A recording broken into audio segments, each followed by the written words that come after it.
रत्नपूर तालुका म्हणजे खुलताबाद नगरपालिका इतकीशी छोटीशी आहे.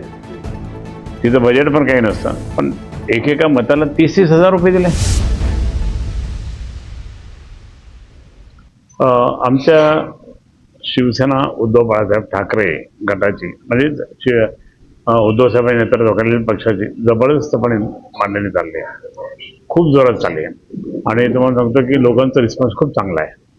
मशाल मशाल मशाल मशाल, पूर्वी कसं धनुष्यबाण असायचं, आता मशाल मशाल मशाल. आता लोकांना कळलं की मशाल ही निशाणी उद्धव बाळासाहेब ठाकरेंची आहे हे आता कळलं. म्हणजे मागच्या वेळेस माझे 1 लाख मध्ये गेले ना लोकसभेमध्ये, तसं आता होणार नाही. यावेळेस मात्र त्या ठिकाणी सर्वांनी आता मशाल मशाल केलेली आहे. दुसरं म्हणजे तुमच्या काही उमेदवारांना उमेदवारी मागे घेण्यासाठी मंत्र्यांनी त्रास दिला, धमक्या दिल्या असं देखील ऐकायला मिळालं. आणि हा आरोप जो आहे तो संजय राऊतांनी केला, अंमलदारांनी केला. नाही, मी स्वतः ते एक बाईटमध्ये सांगितलं होतं की तुम्ही तुमचे लोक सांभाळा. तुमचे लोक उपोषण करू लागले, काळं फासू लागले, हे त्यांना सांभाळा. तुम्ही आमच्याकडे कशाला येता? तुम्ही लोक सांभाळता आमचे लोक कशाला फोडता?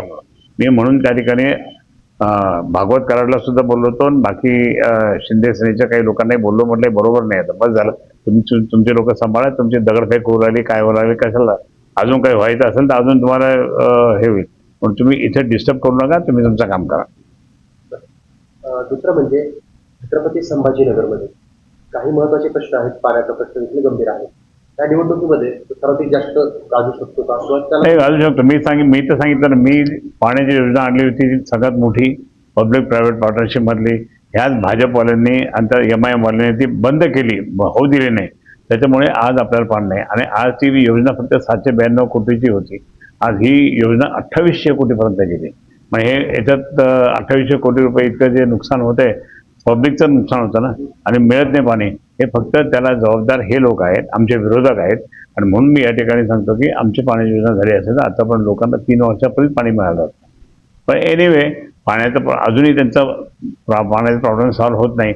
कॉन्ट्रॅक्टर कुठं काहीतरी बोलतो, MJP वाले कोणतरी बोलतात, कॉर्पोरेशनवाले कोणतरी बोलतात, आणि म्हणून हा पाण्याचा प्रश्न गाजतो. आता सुद्धा 8-10 दिवसांचं पाणी येतं. मग हे दोन मंत्री इथं काय करतात? 2 मंत्री करतात काय इथे? ते खासदार जे आहे ते त्यांना काही कळत नाही का? त्याला आता त्यांची खासदारकी संपणार आहे एप्रिलमध्ये. मग काय करतील? ते टाळ्या वाजवत बसतील ते. ठीक. खरेसाठी एक महत्वाचं म्हणजे महानगरपालिका निवडणुका, याच्या आधी तुम्ही ज्या निवडणुका झालेल्या होत्या त्यावर तुम्ही आरोप केला की बऱ्याच काही नेत्यांनी पैसे वाटल्याचा आरोप केला. ही निवडणूक कशी काय वाटतं मला? नाही, आता तुम्हाला सांगतो, भाजपच्या एका आमदाराने रत्नपूर तालुका म्हणजे खुलताबाद नगरपालिका इतकीशी छोटीशी आहे, तिचं बजेट पण काही नसतं, पण एकेका मताला 30-30 हजार रुपये दिले. कुठून आणले पैसे इतके 30 हजार रुपये? इलेक्शन कमिशनने यांची चौकशी केली पाहिजे. 30 हजार रुपये पण दिले तर दिले, परत 5 वर्ष तोंड दाखवणार नाही म्हणजे ते काय होणार? ते नगरपालिकेचं नुकसान होणार की नाही? आणि इतकं हे असताना सुद्धा तुम्ही शेतकऱ्यांना पैसे देत नाही, मदत नाही करत, तुम्ही यांना 30 हजार रुपये दिला, काय फायदा? ही निवडणूक आता लोकांमध्ये सतर्कता निर्माण झाली.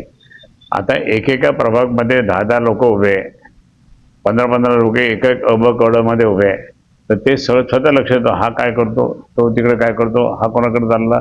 हे इतकं जबरदस्त काम आहे की विचारू नका. शहरातले लोक त्या ठिकाणी खूप जागृत आहे यावेळेस. असं काही होणार नाही. जर कोणी करायला लागलं तर त्या ठिकाणी म्हणून मला सांग ना, आपल्या इथं बिनविरोध कोणीच नाही आलं. आपल्याकडे संभाजीनगर शहरामध्ये, छत्रपती संभाजीनगरमध्ये एकही बिनविरोध झाला नाही.